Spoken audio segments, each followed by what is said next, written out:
If you are a social worker and you want to break out of the $50,000 salary and increase it to an unknown amount, like exponentially grow it by obtaining your license, this is the video for you, because today I want to demystify the licensure process, the clinical licensure process for master level therapists or clinical social workers at this point. So let's go ahead and jump right into it. I've realized that, or I think we all can say this wholeheartedly, that the test isn't fair, right? The test inherently holds a lot of biases that impact the way some of us, and by some of us I mean people like me, take that test. And I recognize that, I acknowledge that. However, I do think still being licensed can definitely change the trajectory of your career. It's not the only way, but it can certainly help. It's like one of those guarantees. There aren't too many guarantees in this life or in this career path, but that is one thing that I truly believe in. So with me acknowledging that, we will still push forward because it can be done. Little background about me and context about me is that I took the test 3 times before I passed. I failed the first time by 4, failed the second time by 1, and then on the third try, I finally passed. And that said to me more than anything that it was test anxiety. It wasn't that I didn't know the information. It was test anxiety and knowing how to take the test. And that can be another video. If you're interested, let me know below. But the stats say that 73.4% people pass the clinical exam upon their first try. So if you are someone like me who didn't pass upon your first try, it is okay. I do encourage you to keep going, although I know it can be financially burdensome. I know mentally it can be a burden. I know emotionally it can be a burden. I recognize all those things. I'm not negating that or dismissing that. So now that I've given that disclaimer, let's get into it. So when we think about the clinical licensure, the first thing that we want to ensure is that we went to an accredited program, right? You went to a LCSW accredited social work program. So your school has a designation, and so therefore you're not earning that degree in vain. So the first thing you want to do is make sure always check out, first off, before you start your MSW program videos, but make sure your school is accredited. It can be online, it can be in person, it can be hybrid. Just make sure it's accredited, because if the school isn't accredited, you're not going to be able to take the exam anyways. So that's the first step, right? So assuming you've gotten through school, you did everything right, and that, what that looks like is like you're doing your clinical internship, you're getting your hours, because in some states, not all states, some states, you could actually apply some of those hours towards being able to sit for your first licensure exam. So I believe in the state of Massachusetts, those hours that you get from your clinical license, from your internship, your clinical internships while you're at school, some of those can be applied to your LCSW. Now, Massachusetts is one of those confusing states that LCSW is actually the entry level license, and then the LICSW is the top tier licensure. So don't get confused with that. Hang in there with me. So you just want to make sure you get through school, you do all the CSWE requirements, you've completed all your hours. I believe I did the 2-year fast track program. 2 years, but I did, my first year was 16 hours a week, right, per semester, and then the second year it jumped up to 24 hours a week. So if you're doing like a 3-year, 4-year program, that might look a little differently for you. You want to talk to your field supervisor to make sure that you're on point. Okay, so boom, you've gone through school, you graduated, right? Now, depending on the state that you're in, you may be able to sit for your first licensure exam, right? I know Washington, D.C. has some special program or initiative where you can sit for your licensure exam. I know North Carolina has something. You just want to check in with your state board. If you don't know your state board's information, type in social work in your state, and then their information will pop up automatically. So that way you get firsthand conversations with the board about what their expectations are, whether you can sit for that exam or not, and what the next steps are. And so assuming that maybe you're in a state you can't sit for a licensure yet, you got to start accruing those hours. The first thing that I'm going to recommend is that you use something to track your hours. Tracking your hours is so important, because again, it's one of those situations where you don't want to be working in vain. And so it also is going to depend on what state you're in terms of how many hours you need, right? So Massachusetts, I believe, is 3,200 hours. When I was in California, it was 3,400 hours. So I had to have all those clinical hours plus 120 clinical supervision hours, right? That would account for 2 years worth of weekly supervision training that I had with my clinical supervisor. So all that to say that you want to make sure that you are tracking that. It's not going to be the responsibility of your supervisor. It's going to be your responsibility to make sure you have that data. And at the end, when it's all said and done and all those hours are completed, that you take the initiative to go get that paperwork signed by your supervisors and send it off to your respective boards. Now, speaking of signing off on supervisors, I've heard nightmares, right? I've experienced nightmares where like your supervisor dies, unfortunately, or your supervisor is not responding to your request, unfortunately, regarding, signing off on your hours.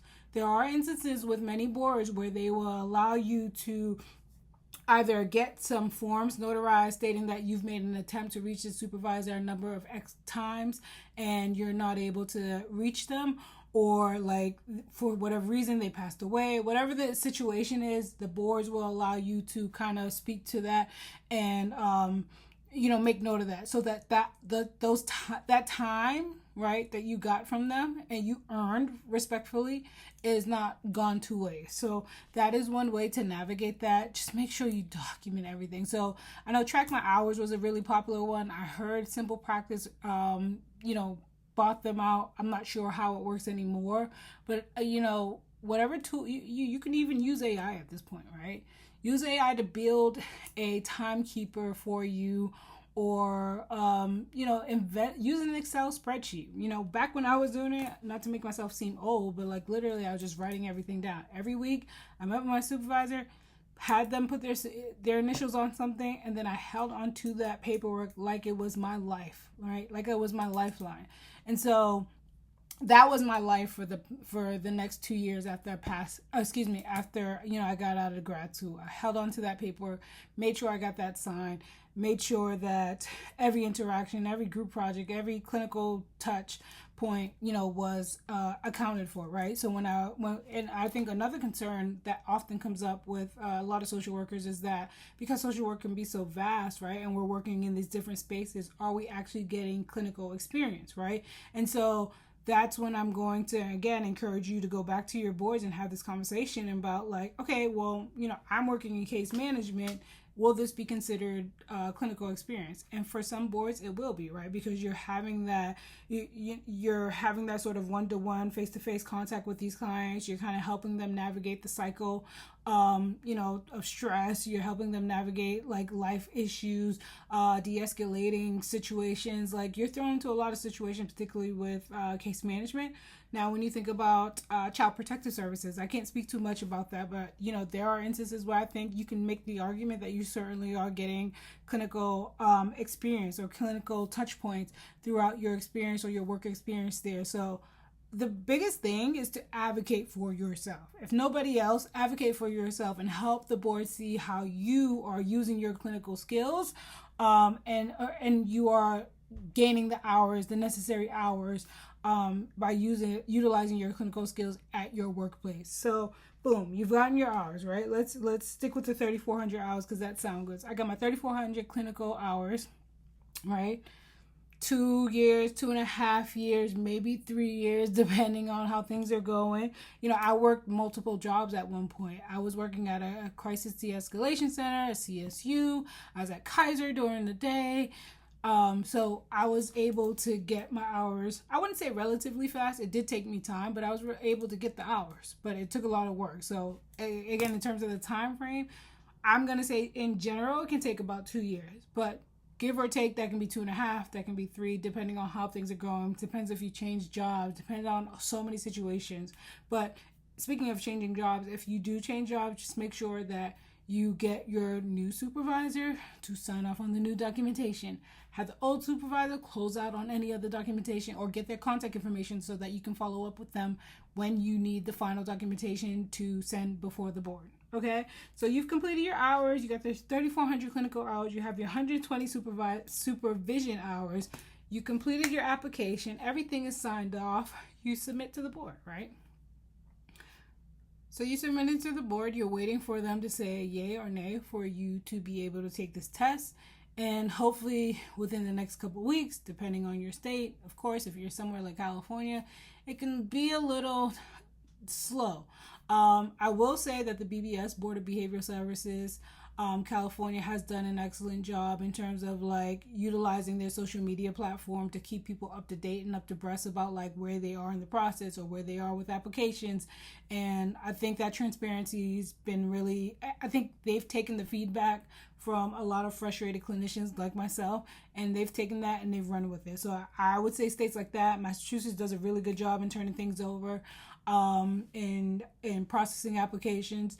I would say Georgia was pretty slow, actually really slow. They have a really antiquated system, and that's something that we have to prepare ourselves. Like every system isn't the same, and unfortunately, some systems are like social workers is just one of many professional licensures that they're managing, and unfortunately, that has a lot to do with the times. So, give yourself, a couple of weeks, a month or two. If you're anything like me, you're persistent in following up with the boards or whoever the contact person is to just get a status update on your application. And again, some boards are becoming more sophisticated, incorporating technology to keep us updated on where we are with that application. But as soon as you get that letter, you're ready for the test, right? You're ready for this clinical test. You're ready to take the next steps in your career. Now, how you study is totally dependent on what type of studying person are you. And that is dependent on how you process information, right? How you retain information. And I think that's a lot of what undergrad was for. And then by graduate school, the goal hopefully is to, at that point you've executed or you feel confident how you learn the best. And so take that into your studying practices. Take that incorporate into your study habits, right? And so for me, it was about, I'm a visual learner, so I need to write things down. I needed to talk things through with people. So I got a coach.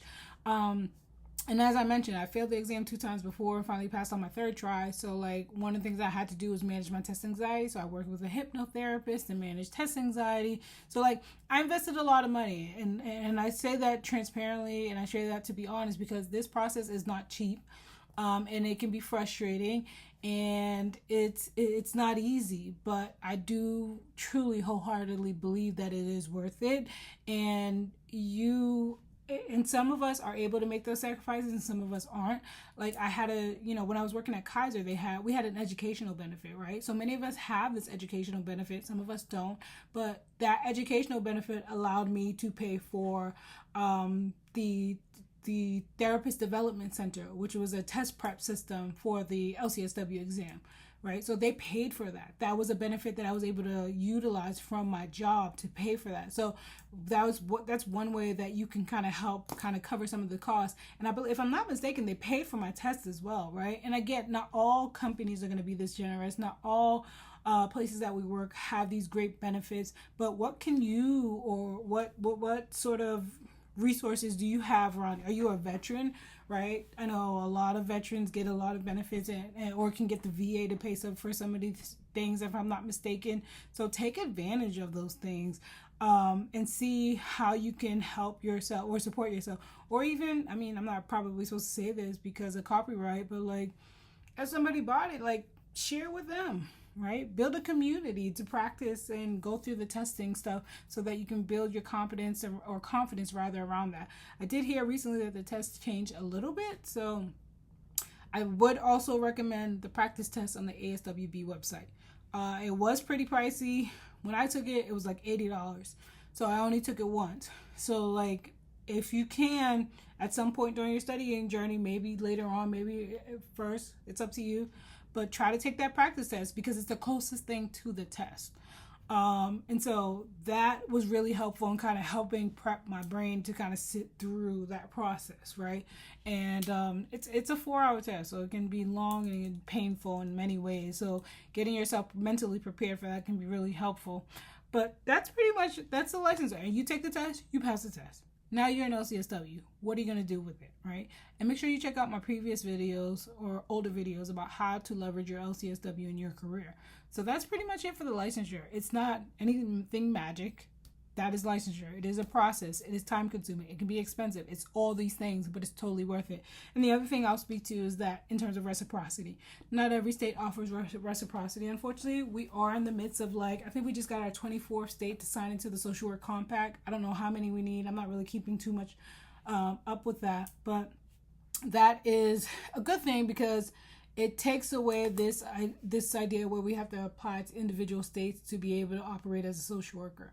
And so right now, unfortunately, we do have to apply to individual states. So I hold 6 clinical licenses, and I've had to apply to different states.